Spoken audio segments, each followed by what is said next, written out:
Hello, Morongo Basin and listeners around the world, online at Z107.7 FM.com. This is your Z107.7 Local News for Sunday, May 3rd, 2026. A new residential development is being proposed for the southeast corner of Alta Loma Drive and Alta Avenue.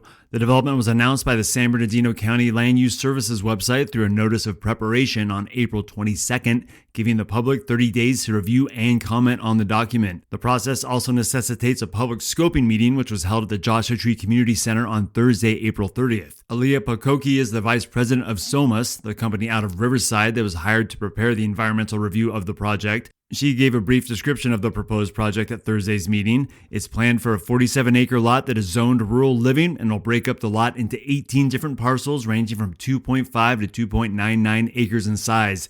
Each parcel will have a single-family residential home ranging in size from 3,297 to 4,144 square feet. The homes are limited to a single story, though the maximum size for the builds is listed as 35 feet tall. The proposed parcels will also each contain a swimming pool and an individual septic system. The development is not being characterized as a gated community, and the roads contained inside the parcel will be accessible to the public. Thursday's meeting was about gathering public comment on the potential environmental impacts of the project. Residents raised concerns over the impact that the development will have on the wildlife on the parcel itself as well as the adjacent land. Joshua Tree National Park is located just north of the parcel, and across Alta Loma Drive, the Mojave Desert Land Trust owns and maintains open desert acreage south of the development. Residents say that acts as a wildlife corridor for desert tortoises, mountain lions, and bighorn sheep, amongst other high desert fauna. Brendan Cummings from the Center for Biological Diversity says the presence of these protected desert species are specifically why previous proposed developments in the area had failed.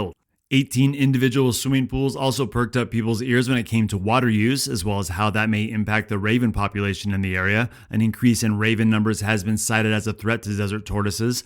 Light pollution, traffic, and housing affordability were also areas of concern that were brought up by residents and recorded for inclusion into the EIR. While public comments were sought on the potential environmental impacts of the project, the merits of the project weren't up for discussion at Thursday's meeting. That type of feedback was asked to be held for future meetings beyond the initial EIR preparation. However, one resident asked for those present in the room to show their opposition to the project by raising their hands. Out of the approximately 20 residents who showed up, nearly every hand was raised. If you missed Thursday's meeting, there's going to be plenty of opportunity for future public comments on the project, which is in its earliest stages. The initial public comment period for the notice of preparation ends on May 20th, and comments can be submitted via email or letter. You can find that contact information, a timeline of the proposed project, and more public comments on the initial EIR filing, all at our website, Z107.7 FM.com.